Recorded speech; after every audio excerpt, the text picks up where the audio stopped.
Hello and welcome back to another demonstration video. In this example, or in this, excuse me, in this video, we're going to look at exercise 6-6, which deals with managing a constrained resource. Okay, this problem, or this exercise rather, 6-6, it's on page 3-12.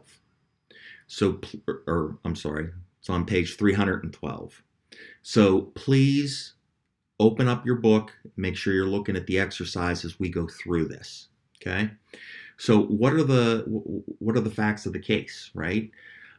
Portsmouth Company makes upholstered furniture. Its only variable cost is direct materials. The demand for the company's products far exceeds its manufacturing capacity, right? So we have a product here that's really, really popular, but we have a bottleneck or we have a constraint here. Okay, so what we need to do is figure out, well, what's the best way to use that constrained resource? Okay, this is identical to the prior problem that we did in our last video, exercise 6-5. Okay, so in the book, they give us the recliner, the sofa, and the love seat. They provide us with the variable costs for each of those. They provide us with the selling price for each of those. They also provide us with the upholstery labor hours per unit for the recliner, the sofa, and the love seat. Okay, so let's look at number one. What's number one? What's the requirement in number one? Well, it says Portsmouth is considering paying its upholstery laborers additional compensation to work overtime. Okay, assuming that this extra time would be used to produce sofas. Up to how much of an overtime premium per labor should the company be willing to pay to keep the upholstery shop open after normal working hours? Okay, now, right off the bat, we got to focus in on what the question is asking. We're just looking at number one. Okay, we don't care about recliners. We don't even care about love seats, right? We're looking at number one, and number one is only worried about the sofa or producing the sofas and what is the contribution margin per unit of the constrained resource, which is the labor hours, okay? So, looking at just the sofa, okay, we could see that the sofa has a selling price of $180, or I'm sorry, $1,800.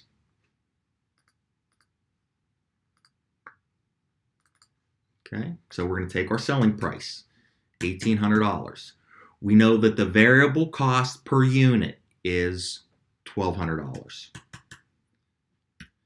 So what we're doing here is we're trying to figure out what is the contribution margin per unit for the sofa. Anytime we have a constrained resource, I don't care what the constrained resource is, okay, the concepts are still the same. The concepts are, when we have a constrained resource, figure out what the contribution margin is per unit, okay? Then take the constraint, right? The amount of time it takes us to make a sofa, the amount of time that is required to run a machine to make a product, or the amount of raw materials that goes into making a unit of product. Those are all examples of a bottleneck or what the constrained resource is. So all we need to do is take that contribution margin, take the amount of time, material, whatever, that it takes us to make one unit, and we need to calculate what the contribution margin per unit is of that constrained resource. Okay, that's how you do it. So for the sofa, we can see here that the constrained resource is time, right? So we need to calculate the contribution margin of the sofa, which is $600, okay? To make a sofa, it takes us 10 hours. Okay, to make one sofa, it takes our person in there, our direct labor person, 10 hours to make one sofa. So we can see that if we take the contribution margin per unit of the sofa, which is $600, divided by the constrained resource, which in this case is the 10 hours that it takes to make one sofa, we see that the answer is $60. Okay, so that's the answer to number one, right? Number one says, per hour, should the company be willing to pay, or I'm sorry, how much of an overtime premium per hour would the company be willing to pay to keep the upholstery shop open after normal working hours? Well, the company would be willing to pay an overtime premium of up to $60 per hour to keep the upholstery shop open after normal working hours. Okay, so to verbalize that, we would just reiterate that the company should be willing to pay an overtime premium of $60. Okay, so that's the answer to number one. Now, looking at number two, right? Number two, it says a small nearby upholstering company has offered to upholster furniture for Portsmouth at a price of $45 per hour. Okay, the management of Portsmouth is confident that this upholstery company's work is high quality and their craftsmen can work as quickly as Portsmouth's own craftsmen on similar upholstery jobs, such as the love seat. Okay, so right off the bat, what are we comparing here? Well, we need to figure out, again, what is the contribution margin per unit of that constrained resource? We need to take that number and compare it with the price that they quoted us, which was $45 per hour. Okay, so what we're going to do is we're going to say, okay, now just looking at love seats, right? How much do we sell a love seat for? Well, love seats are sold for $1,500. The variable cost per unit to make a love seat is $1,000.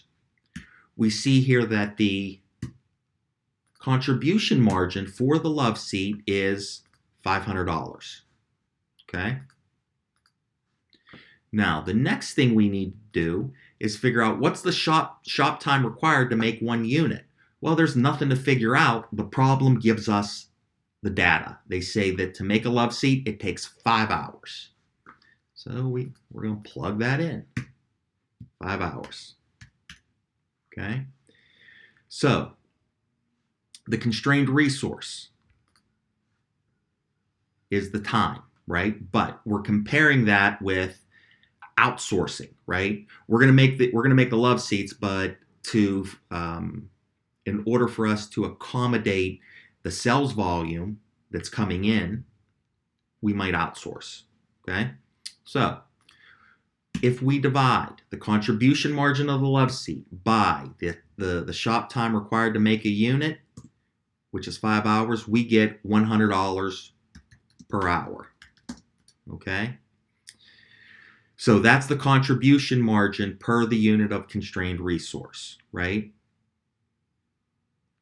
However, we need to factor in the fact that, hey, there's an additional contribution margin per hour earned by hiring the nearby company. Okay, that's $55. How did I figure that out? Well, the additional CM per unit, okay, ends up being $55. How did we get that? Well, what we're doing is we're taking the contribution margin per unit of the constrained resource, which is $100, and we're going to subtract out that selling price, right? That $45 per hour selling price. That's a cost to us, okay? We get $55. So basically what we're saying here is the additional contribution margin per hour earned by hiring this nearby company is $55. Okay. Now, number 3 says, should Portsmouth hire the nearby upholstering company? Explain. Well, yeah, basically they should. Why? Well, the offer is that this company that's close to us is going to upholster the furniture for $45 per hour. We should accept that. Okay? The time would be used to upholster love seats. If this increases the total production and sales of love seats, the time would be worth $100 per hour. But the net gain is $55 per hour. Again, we got to factor in that additional cost of paying this other company $45 per hour. Okay? If love seats are already being produced up to demand, then having these units upholstered in the other company would free up capacity to produce more of the other 2 product lines, whether it be the sofa or the recliner. Okay? Both cases, right, the additional time is worth more than the $45 per hour cost that they're charging us. Okay? So that, my friends, is how we manage a constrained resource. Okay? The next thing we're going to look at in our next video is, do we sell or process further decisions? Okay, so tune back in for that one.